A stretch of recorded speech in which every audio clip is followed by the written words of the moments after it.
यदि आप भी 2026 में सीयूईटी एग्जाम दे रहे हो और फिजिक्स में टॉप स्कोर लाना चाहते हो तो आप फिजिक्स के पिछले 4 ईयर्स के प्रीवियस ईयर क्वेश्चन मिस नहीं कर सकते। इसके लिए मैंने तैयार की है एक ऐसी पीडीएफ जिसमें फिजिक्स के पिछले 4 सालों के previous year question with top solution के साथ हिंदी और इंग्लिश लैंग्वेज में प्रोवाइड किए गए हैं। इस पीडीएफ को तैयार करने में काफी मेहनत और काफी समय लगा है, तो आपको एक सब्सक्राइब जरूर करना है। वैसे ही हमारा टारगेट है इस वीडियो को अपलोड करने के पश्चात 5 सब्सक्राइबर का। जैसे ही 5 सब्सक्राइबर कंप्लीट होंगे ये पीडीएफ बिल्कुल free of cost Telegram channel Dharmaram physics, जिसका लिंक डिस्क्रिप्शन में दे दिया है, वहां पर आपको प्रोवाइड कर दी जाएगी, ताकि इन क्वेश्चंस को आपको नोट नहीं करना पड़े और आपका समय भी वेस्ट नहीं हो। एक बार वीडियो देखा तुरंत पीडीएफ पढ़ ली। देखिए बहुत सारे स्टूडेंट्स हैं जो चैनल को पूरा सपोर्ट कर रहे हैं और कमेंट भी करते हैं कि सर हम आपके साथ हैं, आप पीवाईक्यू सीरीज को कंटिन्यू रखिए। तो इससे ही मेरे को मोटिवेशन मिलता है। जैसे ही आप सब्सक्राइब करते हो तो मैं नेक्स्ट वीडियो की तैयारी करना स्टार्ट कर देता हूं। यदि ऐसे पढ़ने वाले स्टूडेंट्स हैं तो मैं 24 घंटे आपके लिए मेहनत कर सकता हूं। देखिए जो बच्चे अभी भी सब्सक्राइब नहीं किया है वो फ्री में मिलने वाले इंपॉर्टेंट पीवाईक्यू और ट्रिक्स को मिस कर देंगे। इसीलिए चैनल को सब्सक्राइब करके और बेहतरीन क्वेश्चंस को स्टार्ट कर दीजिए। पीवाईक्यू प्रीवियस ईयर क्वेश्चन को प्रैक्टिस करना। अब देखिए पहला ही क्वेश्चन जबरदस्त क्वेश्चन है। सबसे पहले हम क्वेश्चन को पढ़ते हैं। क्वेश्चन में पूछा गया है एक प्रतिरोधक 20 वोल्ट विभवांतर को अनुप्रयुक्त करने पर 20 सेकंड में 800 जूल तापीय ऊर्जा को विकसित कर लेता है। इसका प्रतिरोध क्या है? तो सबसे पहले हम फॉर्मूला जानते हैं। H बराबर क्या होता है? H बराबर होता है I स्क्वायर RT। क्लियर है? अब ओम का नियम क्या होता है? ओम का नियम होता है V बराबर IR। क्लियर है? यदि I बराबर क्या लिख सकते हैं हम? V बटा R।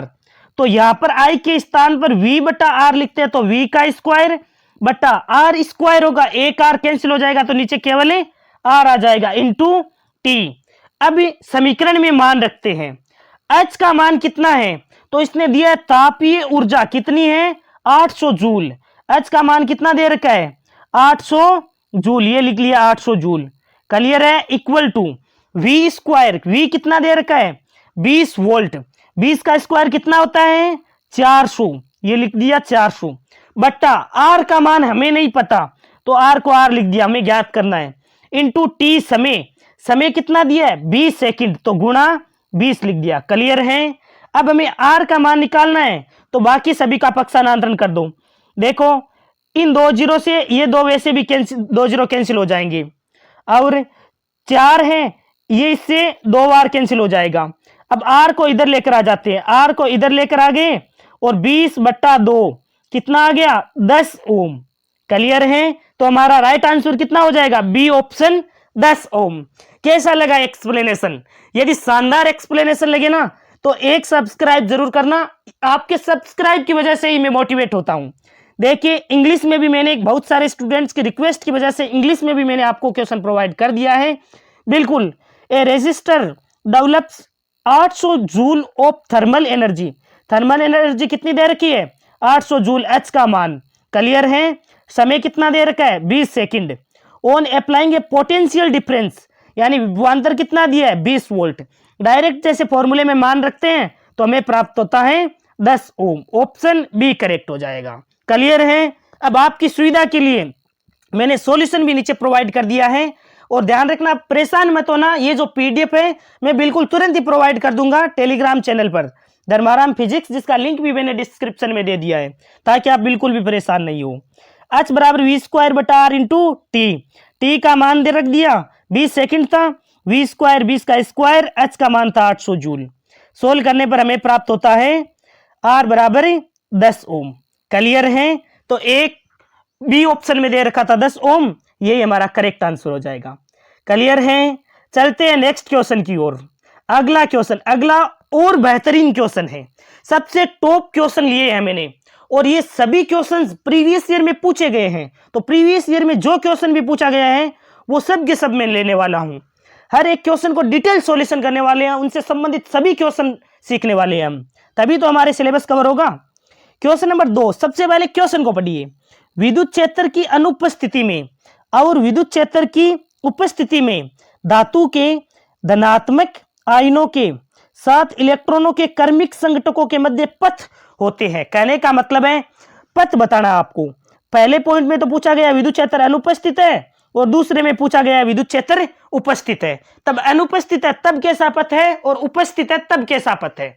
तो सबसे पहले हम इससे के कंसेप्ट जानते हैं, इससे संबंधित जो भी क्वेश्चन आते हैं उनके कंसेप्ट जानते हैं। जैसे कोई चालक है, ये चालक में अभी जैसे विद्युत क्षेत्र आरोपित नहीं किया गया है तो क्या होता है, इसके इलेक्ट्रॉन हैं वो यादृच्छिक रूप से गति करते रहते हैं तापीय उष्मा के कारण। वायुमंडल में तापीय उष्मा के कारण यादृच्छिक रूप से गति करते रहते हैं। तो किसी दिए गए क्षेत्रफल से गुजरने वाले इलेक्ट्रॉनों की संख्या क्या हो जाती है, शून्य हो जाती है, जिससे जब विद्युत क्षेत्र अनुपस्थित होता है तो चालक से धारा कितनी हो जाती है, धारा भी शून्य होती है, धारा प्रवाहित नहीं होती है। देखिए ये क्वेश्चन पिछले सेट में भी हमने किया था, प्रीवियस ईयर में पूछा गया था कि जब चालक के सिरों पर विद्युत क्षेत्र आरोपित नहीं किया जाता है तब धारा कितनी होती है, तो धारा शून्य होती है, धारा नहीं प्रवाहित होती है। अब हम क्या करते हैं, इसे बैटरी से कनेक्ट कर देते हैं। अब हम क्या करते हैं, इसे बैटरी से कनेक्ट कर देते हैं।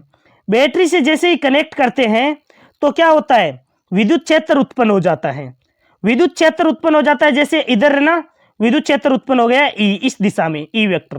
बैटरी से कनेक्ट कर दोगे तो विद्युत क्षेत्र उत्पन्न हो जाएगा। तो इसमें जो भी इलेक्ट्रॉन है वो विद्युत क्षेत्र की विपरीत दिशा में, जैसे विद्युत क्षेत्र इस दिशा में है ना, तो इलेक्ट्रॉन विद्युत क्षेत्र की विपरीत दिशा में एक बल का अनुभव करेंगे। वो बल क्या है, तो वो बल हमने फॉर्मूला पढ़ रखा है, F बराबर क्यू ई होता है, आवेश ई है तो माइनस का ई और ई वेक्टर हो जाता है। ध्यान रखना यहाँ पर माइनस का चिन्ह यही बताता है कि इलेक्ट्रॉन विद्युत क्षेत्र की विपरीत दिशा में गति कर रहे हैं। तो जैसे ही विद्युत क्षेत्र आरोपित किया जाता है तो इलेक्ट्रॉन विद्युत क्षेत्र की विपरीत दिशा में एक बल का अनुभव करते हैं, जिसके कारण ये विद्युत क्षेत्र की विपरीत दिशा में गति करते हैं। और इनका पथ कैसा हो जाता है, पथ हो जाता है वक्रित। इनका पथ कैसा हो जाता है, वक्रित। क्यों, क्योंकि ये जो स्थिर आयन होते हैं उनसे टकराते हैं, जिनसे इनका पथ भी वक्रित हो जाता है, कुछ इस प्रकार वक्रित हो जाता है।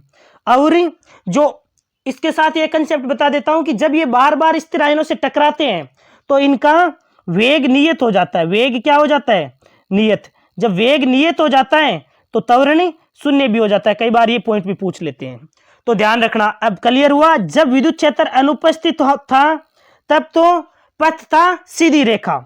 तब पथ कैसा था, सीधी सरल रेखा था। क्यों, क्योंकि कोई बल नहीं लग रहा था, तो बिल्कुल सीधी रेखा था पथ। जैसे ही विद्युत क्षेत्र उपस्थित हुआ, विद्युत क्षेत्र उपस्थित होते ही क्या होता है, इस पर बल लगने लगता है। बल लगने के कारण इसका पथ कैसा हो जाता है, पथ हो जाता है वक्रित। क्लियर है। तो जिस भी ऑप्शन में हमारे दे रखा होगा कि पथ अनुपस्थिति में सीधी रेखा और विद्युत क्षेत्र की उपस्थिति में वक्रित, वही हमारा ऑप्शन करेक्ट हो जाएगा। देखते हैं, ए में दे रखा नहीं है, वक्रित नहीं दिया है ए में। बी ऑप्शन में सीधी रेखा पहले वाले में नहीं दिया है। सी में पहले में ही वक्र दे दिया, ये भी नहीं होगा। डी ऑप्शन को देखते हैं, तो देखो डी ऑप्शन में दे रखा है 1 नंबर में तो जब विद्युत क्षेत्र अनुपस्थित है तब तो पथ सीधी रेखा होगा, और जब विद्युत क्षेत्र आरोपित किया जाता है तो पथ हो जाता है वक्रित हो जाता है। क्लियर है, समझ में आया सबको। कैसा लगा ये क्वेश्चन? यदि बेहतरीन क्वेश्चन लगे ना तो एक सब्सक्राइब अपने दोस्त से जरूर करवाना। अब देखिए इंग्लिश में भी हमने क्वेश्चन को प्रोवाइड कर दिया है। क्वेश्चन में पूछा गया था, absence of electric field and in the presence of electric field the path of electron between successive collision का मतलब है संघट with the positive ions of the metal are क्या होगा? तो जब absence of electric field था तब तो पाथ कैसा था, स्ट्रेट लाइन। तब पाथ था स्ट्रेट लाइन, और जैसे ही प्रेजेंस ऑफ इलेक्ट्रिक फील्ड आया तो पाथ हो गया कर्व यानी वक्रित। क्लियर है। अब देखिए नीचे मैंने सॉल्यूशन प्रोवाइड कर दिया है ताकि जब आप पीडीएफ पढ़ो तो आपको बिल्कुल आसानी से याद रह जाए। अनुपस्थिति में इलेक्ट्रॉन सीधी रेखा में चलते हैं और विद्युत क्षेत्र की उपस्थिति में विद्युत बल के कारण, जो विद्युत बल होता है उसके कारण पथ वक्रित हो जाता है। क्लियर है। आगे बढ़ते हैं नेक्स्ट क्वेश्चन की ओर। यदि बेहतरीन क्वेश्चन लगे ना एक सब्सक्राइब जरूर करना। और अगला क्वेश्चन एक और बेहतरीन क्वेश्चन है, तो सबसे पहले हम क्वेश्चन को पढ़ते हैं। क्वेश्चन में क्या दे रखा है, 5 एम्पियर मीटर स्क्वायर चुंबकीय आघूर्ण वाले एक छड़ चुंबक में ध्रुवों की दूरी 20 सेंटीमीटर है, तो ध्रुव प्रबल्यता क्या होगी। तो सबसे पहले हमें चुंबकीय आघूर्ण का मतलब क्या है, कैपिटल एम का मान दे रखा है। चुंबकीय आघूर्ण कैपिटल एम बराबर क्या होता है, ध्रुव प्रबल्यता small m into 2L। Clear है। अब हमें तो ध्रुव प्रबल्यता का मतलब है स्मॉल एम पूछा है, तो स्मॉल एम पूछा है तो ध्रुव प्रबल्यता बराबर क्या हो जाएगा, कैपिटल एम यानी कि चुंबकीय आघूर्ण कितना दे रखा है 5 एम्पियर मीटर स्क्वायर बट्टा क्या हो जाएगा 12 का मतलब 12 का मतलब ऐसे मत कर देना, 2 से गुणा करवा दिया, लंबाई को 2 से गुणा मत करवाना। 12 का मतलब है जो दूरी कितनी है उनके मध्य, ध्रुवों की दूरी कितनी है 20 सेंटीमीटर। तो है जैसे कि जैसे 20 लिख दिया, सेंटीमीटर दे रखा था तो हमें मीटर में बदलने के लिए 100 का भाग लगाया जो 100 ऊपर मल्टीप्लाई हो गया, 0 से 0 कैंसिल हो जाएगा, 50 में 2 का भाग लगाओगे तो कितना आ जाएगा 25। अब बताओ ध्रुव प्रबल्यता का मात्रक क्या होता है, तो ध्रुव प्रबल्यता का मात्रक होता है एम्पियर मीटर। क्लियर है। मात्रक आपको अच्छी तरीके से पता होना चाहिए। चलो ये क्वेश्चन आया है तो उससे संबंधित है जो भी मात्रक है उनको सीख लेते हैं, क्योंकि क्वेश्चन आया है तो क्वेश्चन की नोज हमें पकड़नी है, इससे संबंधित सभी कंसेप्ट एक साथ करने हैं, यही तो टारगेट है, इसी के माध्यम से सिलेबस कवर होता है। देखिए चुंबकीय आघूर्ण दे रखा है, चुंबकीय आघूर्ण का मात्रक क्या होता है, तो चुंबकीय आघूर्ण का मात्रक होता है एम्पियर मीटर स्क्वायर। क्लियर है। चुंबकीय आघूर्ण का मात्रक क्या होता है एम्पियर मीटर स्क्वायर। अब देखिए चुंबकीय आघूर्ण का एम्पियर मीटर स्क्वायर मात्रक होता है तो वो यहां पर रख देते हैं, इस वाले फॉर्मूले में रखते हैं। कैपिटल एम का मान कितना, मात्रक कितना होता है एम्पियर मीटर स्क्वायर, ये लिख दिया, बराबर स्मॉल एम यानी कि ध्रुव प्रबल्यता का हमें मात्रक ज्ञात करना है, तो इसका क्या लगा देते हैं भाग, 12 का मतलब दूरी है, दूरी को किस में मापते हैं मीटर में। अब देखो 1 मीटर से एक घात इसकी कैंसिल हो जाएगी, ध्रुव प्रबल्यता का मात्रक क्या आ जाएगा एम्पियर मीटर, तभी देखो सब में एम्पियर मीटर दे रखा है, तो ध्रुव प्रबल्यता का मात्रक आ गया एम्पियर मीटर। अब देखिए 2 और मात्रक निकालते हैं, क्योंकि कोई जरूरी नहीं यही मात्रक दे, कई बार चुंबकीय आघूर्ण का मात्रक पूछता है लेकिन एम्पियर मीटर स्क्वायर वाला नहीं पूछता है। इसका दूसरा मात्रक ध्यान रखना जूल प्रति टेस्ला, इसका दूसरा मात्रक होता है जूल प्रति टेस्ला। ये आता कैसे है तो आपको डायरेक्ट याद रखना है, वैसे फॉर्मूला में यहां पर बता देता हूं, U बराबर होता है माइनस का mb कोस थीटा, माइनस का mb कोस थीटा। तो हम m का मान निकालते हैं, चुंबकीय आघूर्ण का मात्रक निकालते हैं तो टेस्ला हो जाता है, ऊपर ऊर्जा का तो जूल हो जाता है, b का हो जाता है टेस्ला, तो जूल प्रति टेस्ला। आपको डायरेक्ट मात्रक ध्यान में रखना है चुंबकीय आघूर्ण का, जो दूसरा मात्रक मैंने बताया जूल प्रति टेस्ला। अब यदि हम ये वाला मात्रक यूज करते हैं तो ध्रुव प्रबल्यता का मात्रक क्या आएगा, तो यदि हम जूल प्रति टेस्ला चुंबकीय आघूर्ण के स्थान पर रखेंगे तो ध्रुव प्रबल्यता क्या आ जाएगा, यानी कैपिटल एम के स्थान पर पहले हमने क्या रखा था, तो पहले तो हमने एम्पियर मीटर स्क्वायर मात्रक रखा था, तब हमारे ध्रुव प्रबल्यता का मात्रक आया था एम्पियर मीटर।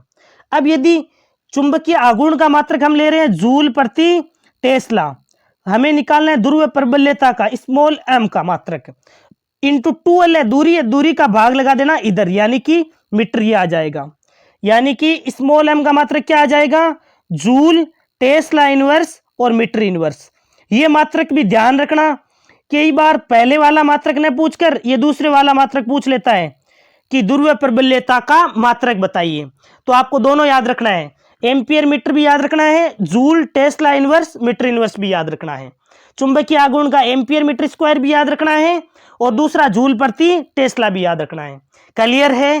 कैसा लग रहा है मेरा एक्सप्लेनेशन, यदि मेहनत पसंद आ रही है तो आपके मोटिवेशन के कारण ही मैं नेक्स्ट वीडियो बना पा रहा हूं। बहुत सारे स्टूडेंट्स पूरा सपोर्ट कर रहे हैं, कमेंट बॉक्स में भी लिखते हैं कि सर हम आपके साथ हैं, तो मेरे को बहुत अच्छा लगता है कि सच में मेहनत करने का फायदा है। ऐसे बच्चों के लिए तो 24 घंटे मेहनत करें ना फिर भी कम है। देखते हैं इसका इंग्लिश में भी सीख लेते हैं। ये देखो 25 एम्पियर मीटर डी ऑप्शन में दे रखा था, यही करेक्ट हो जाएगा। ये क्वेश्चन है ए बार मैग्नेट मैग्नेटिक मोमेंट यानी चुंबकीय आघूर्ण दे रखा था 5 एम्पियर मीटर स्क्वायर और डिस्टेंस दे रखी थी 20 सेंटीमीटर। क्लियर है। फॉर्मूले में मान रखने पर कितना आया था हमारे 25 एम्पियर मीटर, डी ऑप्शन में दे रखा था। अब देखिए सॉल्यूशन भी प्रोवाइड कर दिया। इन सॉल्यूशन को इसी प्रकार प्रोवाइड किया गया है जिस प्रकार जैसे मैं क्वेश्चन का सॉल्यूशन आपको बताता हूं ना, उसी के अकॉर्डिंग मैंने सॉल्यूशन लिखा है ताकि आपको पढ़ने में आसानी रहे। कैपिटल एम का मान दे रखा था 5 एम्पियर मीटर स्क्वायर और 12 का मान 20 सेंटीमीटर। सेंटीमीटर को मीटर में बदलने के लिए 100 का भाग लगा दिया यानी कि 0.2 मीटर। ध्रुव प्रबलता हमसे पूछी थी, तो कैपिटल एम बराबर क्या होता है, स्मॉल एम इंटू 12 होता है। मान रख दिया, कैपिटल एम का मान 5 था, ध्रुव प्रबलता पूछी थी, 12 का मान 0.2 था। स्मॉल एम का मान यानी ध्रुव प्रबलता पूछी है तो 5 में 0.2 का भाग लगाया, 25 एम्पियर मीटर आ गया। क्लियर हुआ? कैसा लगा ये सॉल्यूशन? बेहतरीन सॉल्यूशन लगे तो अपने दोस्तों में शेयर करके और सब्सक्राइब करने के लिए जरूर बोलना। देखिए अगला क्वेश्चन नंबर 4, एक और बेहतरीन क्वेश्चन, जो हल्के क्वेश्चन, बिल्कुल हल्के क्वेश्चन नहीं लिए हैं, जो प्रीवियस ईयर में पूछा गया है वो सारे भी क्वेश्चन मैंने ले लिए हैं, क्योंकि केवल हल्के क्वेश्चन करवाकर आपको खुश करूंगा तो ऐसा मेरा इरादा बिल्कुल भी नहीं है। हाँ, ये नहीं है कि मैं उन क्वेश्चन को छोड़ूंगा, बिल्कुल नहीं छोड़ूंगा। हल्के क्वेश्चन भी ले रहे हैं, साथ के साथ जो अच्छे क्वेश्चन है उनको अधिक ले रहे हैं।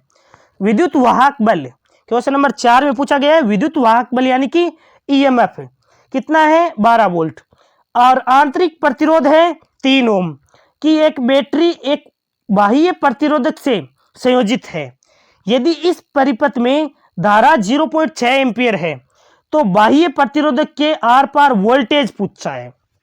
तो सबसे पहले हमारे पास फॉर्मूला लगाना है, V बराबर क्या होता है, E minus I R. V बराबर क्या होता है, E minus I R. E का मान कितना दिया है, तो E का मतलब है विद्युत वाहक बल कितना दे रखा है, विद्युत वाहक बल का मान 12 वोल्ट यानी कि 12 माइनस आई धारा कितनी दी है, तो 0.6 ampere into small r. Small r का मतलब है आंतरिक प्रतिरोध, इंटरनल रेसिस्टेंट कितना दे रखा है, 3। तो अब इसको सोल्व कर लो, 12 में से कितना घटाओगे, तो 12 में से 0.6 को 3 से गुणा करोगे तो कितना आ जाएगा, 1.8। जब 12 में से 1.8 घटाते हो तो कितना आता है, 10 वोल्ट, यानी कि ऑप्शन ए करेक्ट हो जाएगा। कैसे लगा ये सॉल्यूशन? बेहतरीन सॉल्यूशन, और मेरे को तो क्वेश्चन गजब का लिया ये। क्वेश्चन में केवल और केवल आपको विद्युत वाहक बल दे रखा था, आंतरिक प्रतिरोध भी दे रखा था और धारा दे रखी थी, हमें वोल्टेज पूछा था, डायरेक्ट V बराबर E minus I R formula लगा दिया। क्लियर हुआ? अब देखिए इंग्लिश में भी क्वेश्चन प्रोवाइड कर दिया है, मैं आपकी जितनी हो सकता है उतनी हेल्प करने का प्रयास करूंगा। ए बैटरी ऑफ ईएमएफ, ईएमएफ का मतलब विद्युत वाहक बल कितना दे रखा है, 12 वोल्ट, इंटरनल रेजिस्टेंट दे रखा था 3 ohm, is connected to an external resistant if the current in the circuit 0.6 ampere, तो voltage across the external resistant will be 10.2 volt.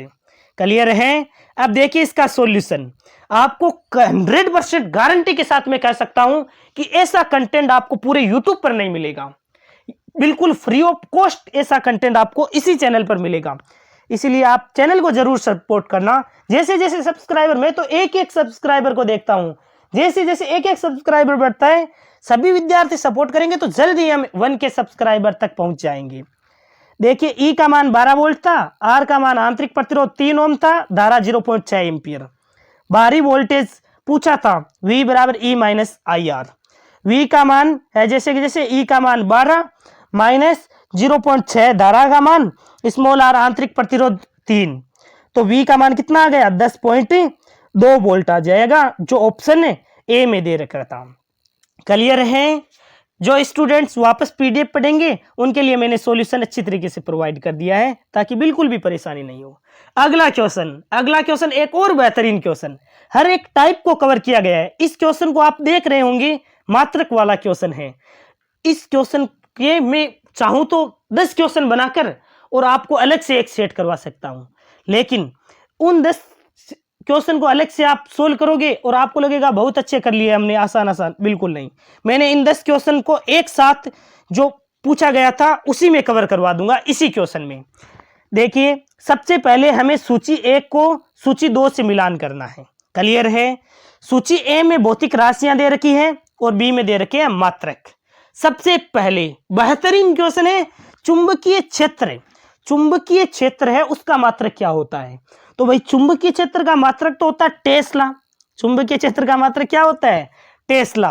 क्या आपको टेस्ला दिखाई दे रहा है क्या कहीं? बिल्कुल नहीं दिखाई दे रहा है, नहीं दिखाई दे रहा है ना। तो इसका दूसरा मात्रक क्या होता है? अब दूसरा मात्रक आपको याद रखना है, लेकिन मैं आपको फॉर्मूले से निकाल कर भी बता देता हूं।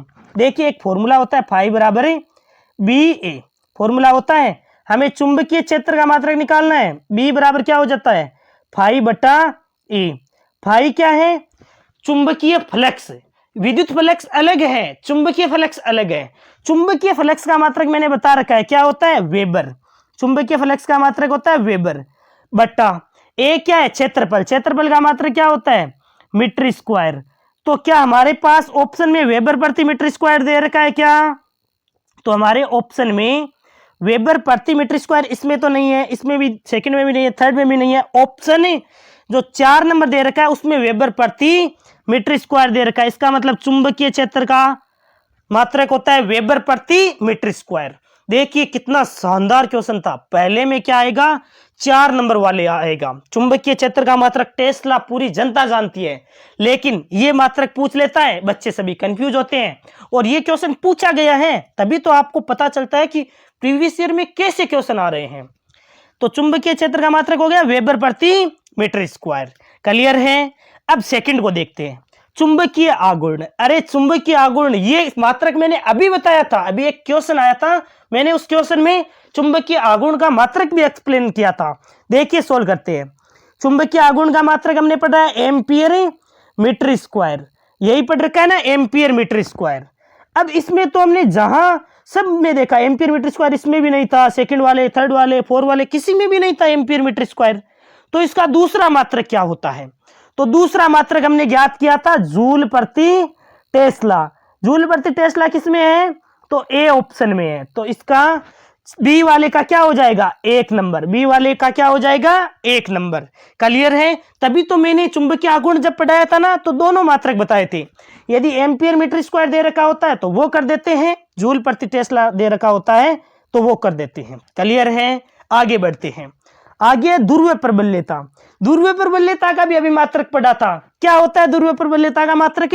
तो ध्रुव प्रबल्यता का मात्रक होता है एम्पियर मीटर। लेकिन एम्पियर मीटर से काम चलेगा क्या केवल एक मात्रक याद करने से? बिल्कुल नहीं चलेगा। दूसरा मात्रक भी हमने निकाला था। क्या निकाला था? Joule tesla inverse metre inverse. इसका मतलब सी वाले का थर्ड हो जाएगा। क्लियर है? तो अब डी बचा है, डी का कौन सा हो जाएगा? डी का सेकंड।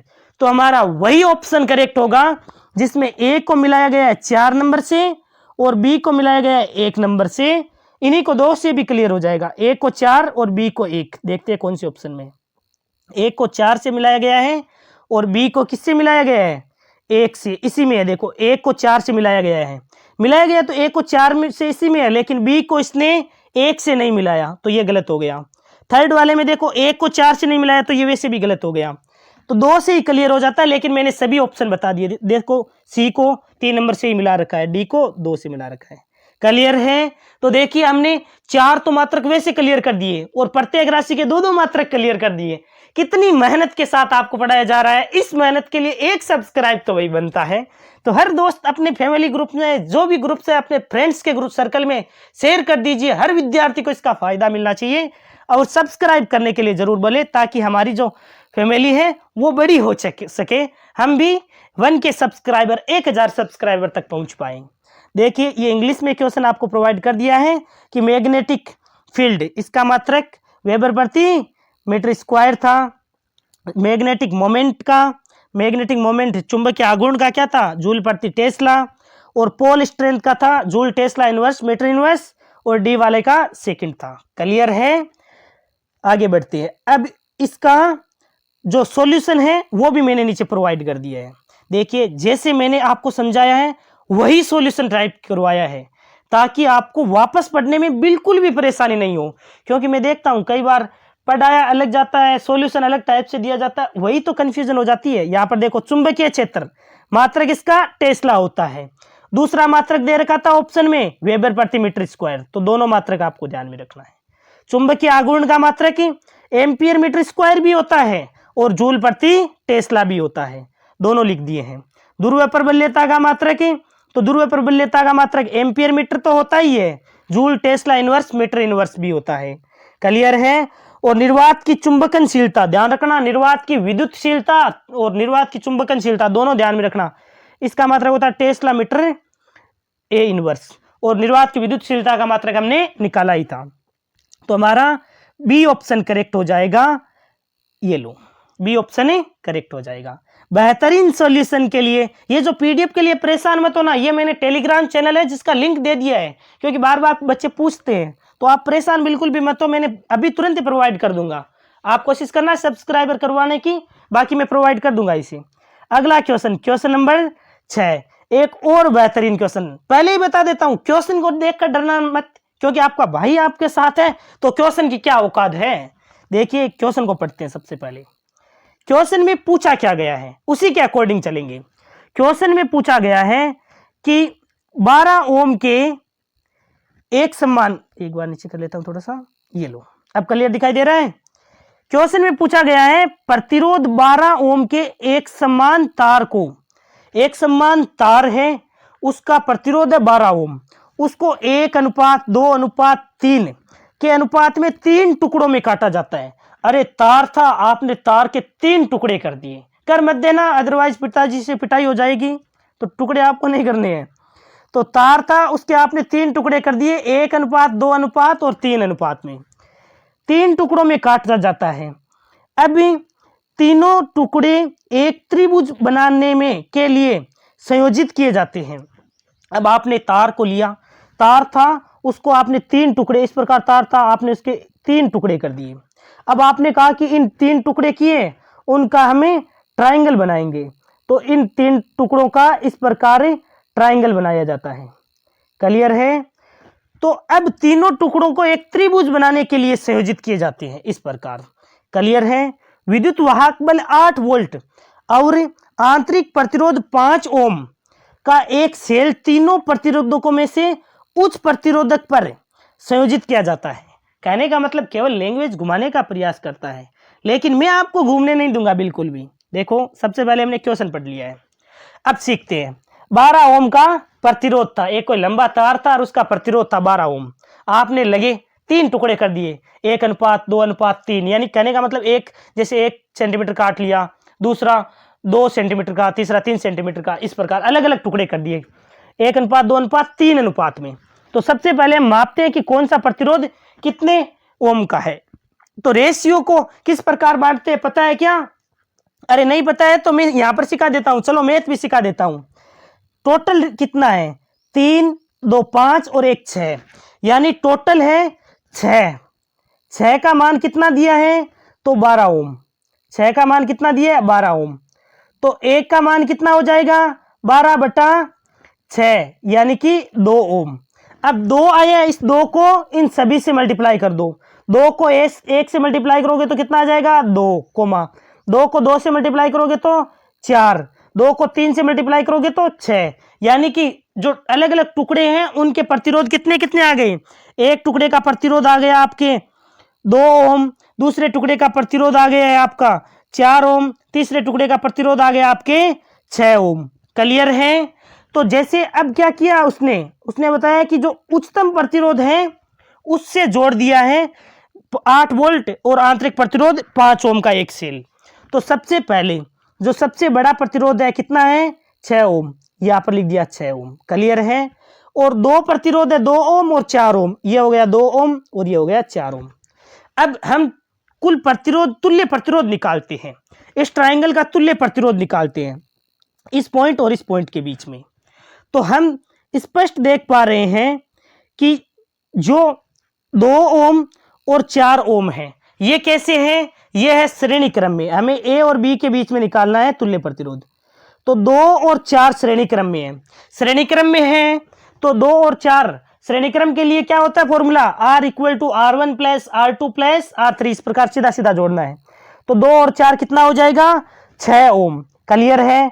तो ये पूरा का पूरा कितना हो जाएगा? ये पूरा का पूरा हो जाएगा 6 ओम। फिर हम क्या करेंगे? फिर हम करेंगे जो 6 ओम और ये दूसरे वाला जो 6 ओम है ये पूरा आ गया 6 ओम। अब इस 6 ओम को और इस 6 ओम को समांतर क्रम में जोड़ेंगे। समांतर क्रम का फॉर्मूला क्या होता है?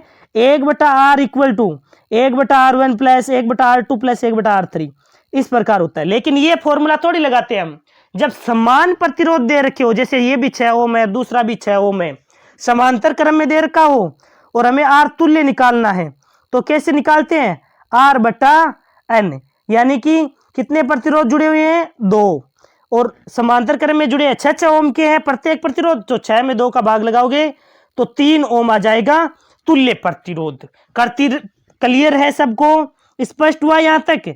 हमने अभी तक जो तार लिया था 12 ओम का, उसके 3 टुकड़े कर दिए थे 1 2 3 अनुपात में, उन 3 टुकड़ों का क्या बना दिया, त्रिभुज बना लिया। इन सब काम करने के पश्चात हमें त्रिभुज का तुल्य प्रतिरोध निकाला तो आया 3 ओम। हमें निकालना क्या है, देखो हमें निकालना है परिपथ में धारा निकालनी है, हमें निकालना है परिपथ में धारा।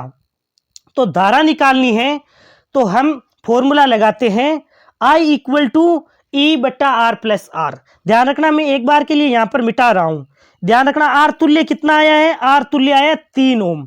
क्लियर है, तो अब देखो आर तुल्य कितना आया था, तो आर तुल्य हमारे पास आया था 3 ओम।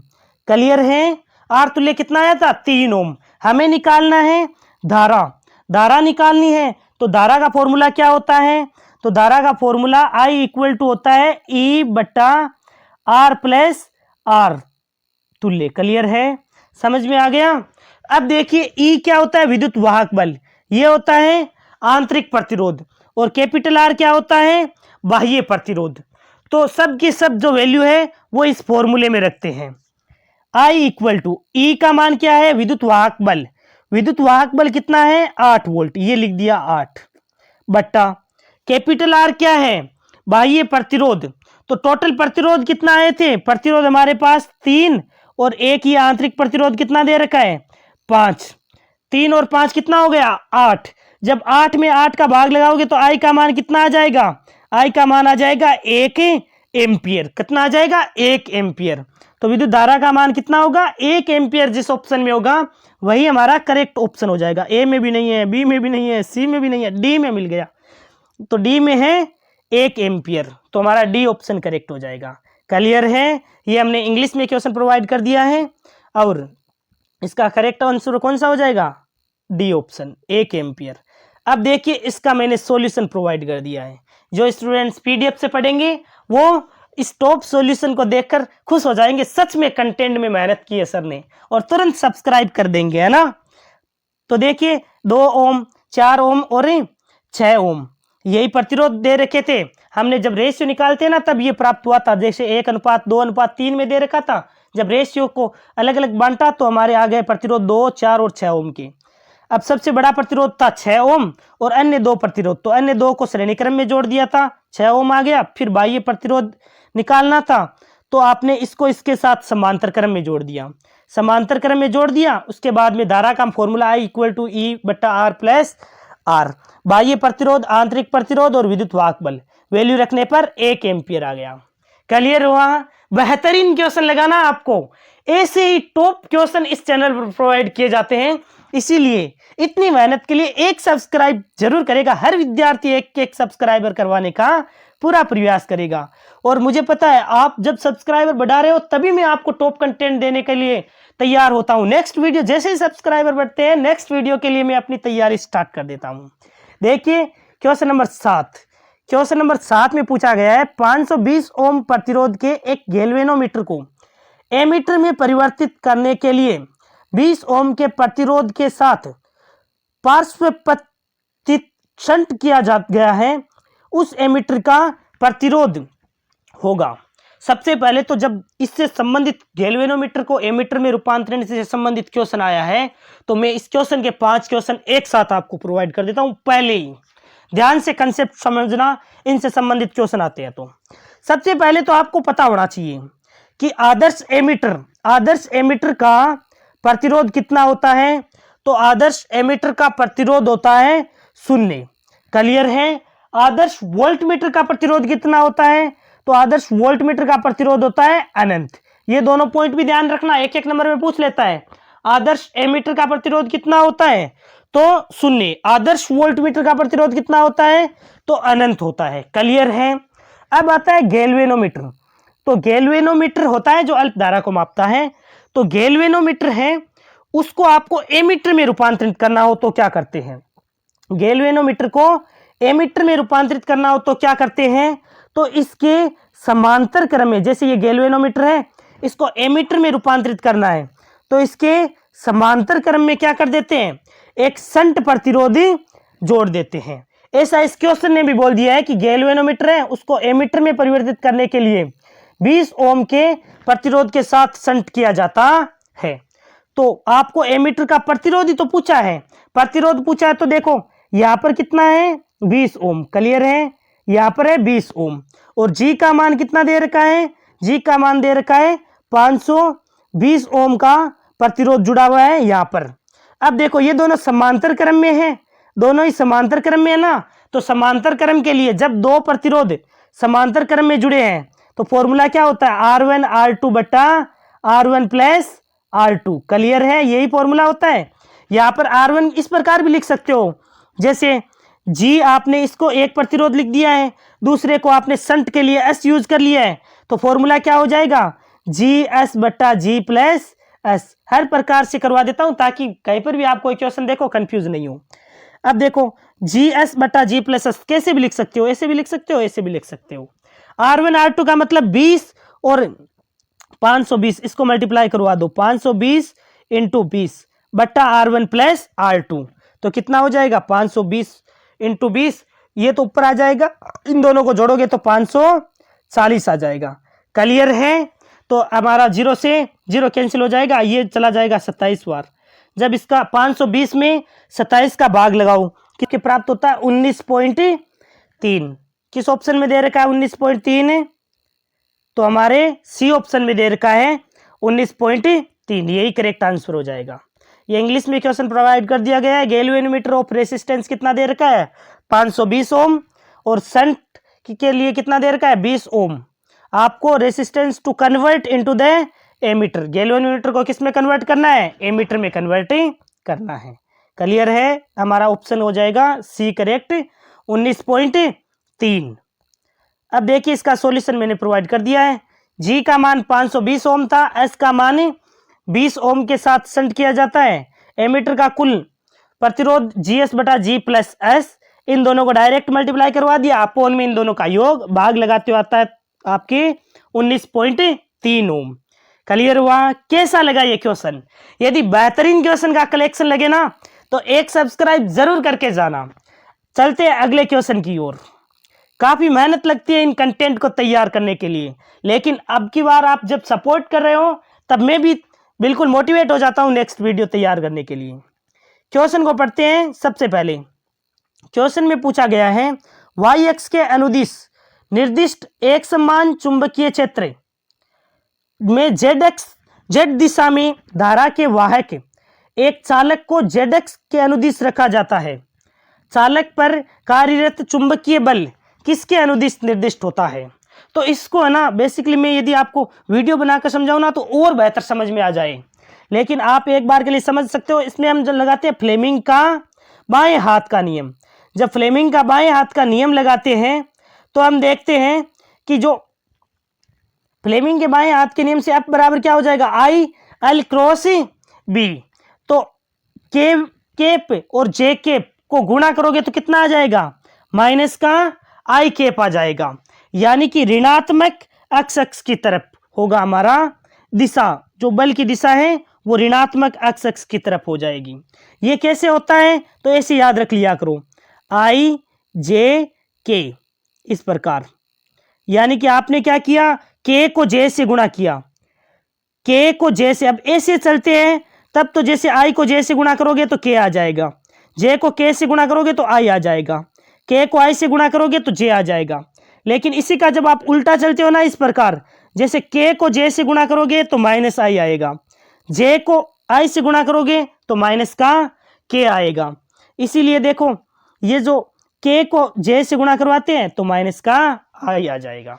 क्लियर है? समझ में आया? इस क्वेश्चन में हो सकता है आपके प्रॉब्लम हो, लेकिन आपको प्रॉब्लम क्रिएट नहीं करनी है। बिल्कुल आपको चुंबकीय क्षेत्र दे रखा था वाई दिशा में और धारा दे रखी थी जेड दिशा में, तो बल वैसे भी एक्स दिशा में होगा, ऋणात्मक एक्स की तरफ। क्लियर है?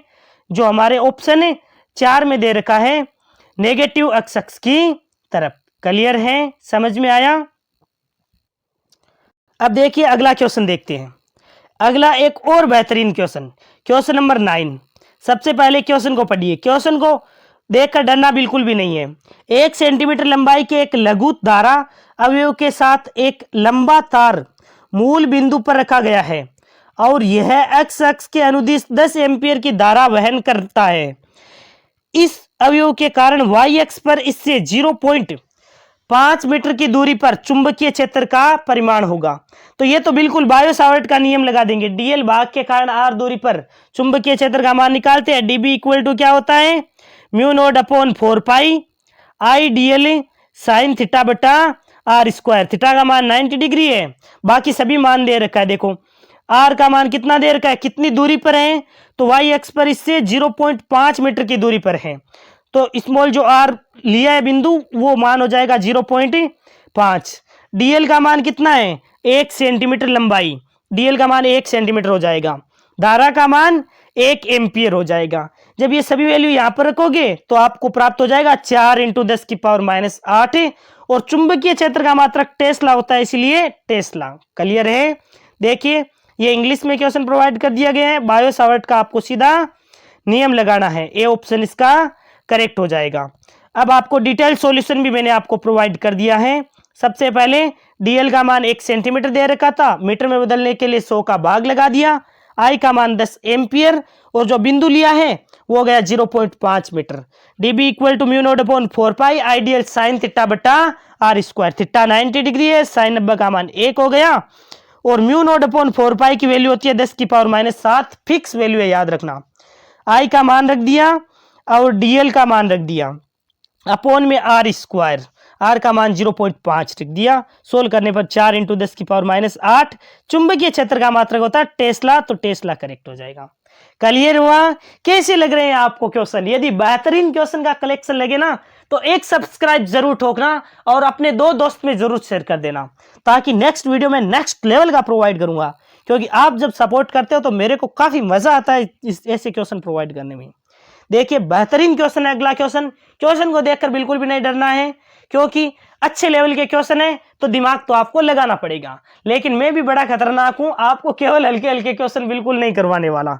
हर टाइप्स जो क्वेश्चन एग्जाम में पूछा गया है उसकी खोपड़ी में छेद जरूर करेंगे। 7 सेंटीमीटर त्रिज्या की एक कुंडली को बनाने के लिए 4 ओम प्रतिरोध वाले एक तार का उपयोग किया जाता है। तार का व्यास दे रखा है, तो इसके पदार्थ की प्रतिरोधकता भी दे रखी है। देखो मैंने आपको पीछे भी बताया था, प्रतिरोधकता का मात्रक क्या होता है? ओम मीटर। तो यहाँ पर ओम मीटर ही दिया है प्रतिरोधकता का मात्रक। ये किस पर निर्भर करती है? तो ये पदार्थ की प्रकृति और ताप पर निर्भर करती है। इस कुंडली में फेरों की संख्या क्या होगी? तो हम क्या करेंगे, सबसे पहले हमने किया क्या इसमें केवल और केवल जो तार है, तार को कुंडली के रूप में कन्वर्ट कर दिया है। जैसे ये वायर है, इसको आपने ऐसे कुंडली के रूप में कन्वर्ट कर दिया है। तो सबसे पहले हमें लंबाई की बात करें तो लंबाई कितनी होगी? लंबाई पहले जैसे इस तार की लंबाई L थी, आपने इसे इस प्रकार ऐसे कुंडली के रूप में कन्वर्ट कर दिया, तो इसकी लंबाई किसके बराबर होगी? एक वृत्त है, उसकी परिधि कितनी होती है? 2 पाई आर। क्लियर है? 2 पाई आर एक वृत्त की परिधि होती है। ऐसे ही जब इसमें n फेरे हो कुंडली में तो n से मल्टीप्लाई करवा दे।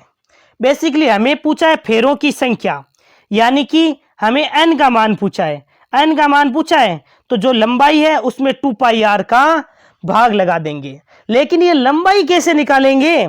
लंबाई निकालने के लिए हम फॉर्मूला लगाएंगे R = ρl बटा ए। R बराबर ρl बटा ए फॉर्मूला लगाएंगे। R प्रतिरोध का मान इसने दे रखा है 4 ओम। ए क्षेत्रफल पाई आर स्क्वायर लगाएंगे। R का मान, त्रिज्या का मान भी इसने दे रखा है। क्लियर है? और लंबाई का मान पता आ जाएगा ना, रो का मान भी दे रखा है, देखो प्रतिरोधकता का मान। तो इस फॉर्मूले से L का मान निकालेंगे, L के स्थान पर मान रख के और इस 2 पाई आर का इसमें भाग लगा देंगे, तो हमारे पास फेरों की संख्या आ जाएगी। देखिए फेरों की संख्या कितनी आएगी? तो 70 आ जाएगी इसमें फेरों की संख्या। अब देख लेते हैं इसका डिटेल सॉल्यूशन। ये इंग्लिश में प्रोवाइड कर दिया है क्वेश्चन। रेसिस्टेंस दे रखा है वायर का 4 ओम और used to make a coil of radius कितनी है? 7 सेंटीमीटर की कोयल में कन्वर्ट किया जाता है। The wire has a diameter कितना है 1.4 mm। जब इसको ये तो डायमीटर है, व्यास दे रखा है, त्रिज्या बदलोगे तो इसका आधा कर देना। और ये है इसकी रेसिस्टिविटी 2 × 10⁻⁷ ओम मीटर। तो सबसे पहले त्रिज्या दे रखी थी 7 सेंटीमीटर, 4 ओम प्रतिरोध दे रखा था, 1.4 mm व्यास और 2 × 10⁻⁷ ओम मीटर प्रतिरोधकता दे रखा था। R बराबर ρl बटा ए फॉर्मूला लगाया। इससे बाकी सभी मान दे रखे थे हमें, मान दे रखे थे। R का मान दे रखा था, रो का मान भी दे रखा था और L का मान ज्ञात करना था। A होता है पाई R स्क्वायर। त्रिज्या कितनी हो जाएगी? तो त्रिज्या देखो, त्रिज्या हो जाएगी ये जो मान दे रखा है उसका आधा हो जाएगा। क्लियर है? तो यहाँ पर वैल्यू रखी तो हमें प्राप्त हो जाएगा लंबाई 30.8 मीटर। फेरों की संख्या निकालनी है, n बराबर L बट्टा 2 पाई R लगा दिया। L का मान 30.8 था, 2 पाई का मान 22/7 था, स्मॉल r का मान 0.07 रख दिया तो हमें प्राप्त हुआ 70। फेरों की संख्या कितनी हो जाएगी? 70 हो जाएगी। क्लियर है? केवल और केवल ऐसे कंफ्यूज होने की आवश्यकता नहीं है, थोड़ा सा डाटा कैलकुलेटिव है इसीलिए आपको लग रहा होगा। पहले R बराबर ρl बटा a लगाएंगे जिससे हमें लंबाई प्राप्त हो जाएगी। लंबाई प्राप्त होने के बाद में जिस लंबाई का हमने तार बनाया है, जैसे इतना लंबा तार था, इसको कुंडली में ऐसे कुंडलियों में कन्वर्ट करते हैं तो n फेरों वाली कुंडली बनाएंगे और एक फेरे की जो परिधि है वो 2 पाई R है, तो यहाँ पर 2 पाई R रख दिया। क्लियर है? समझ में आया? कैसी लगी ये PDF? यदि ये वीडियो पसंद आ रहा हो और मेरी मेहनत पसंद आ रही हो और जो विद्यार्थी पूरा वीडियो देखते हैं, क्योंकि बहुत कम ही विद्यार्थी ऐसे होते होंगे जो कंप्लीट वीडियो को देखते हैं, तो जो भी विद्यार्थी कंप्लीट वीडियो को देख रहे हैं वो एक प्यारा सा कमेंट जरूर कर देना। मैं हर एक विद्यार्थी का तुरंत रिप्लाई देता हूँ। Thank you.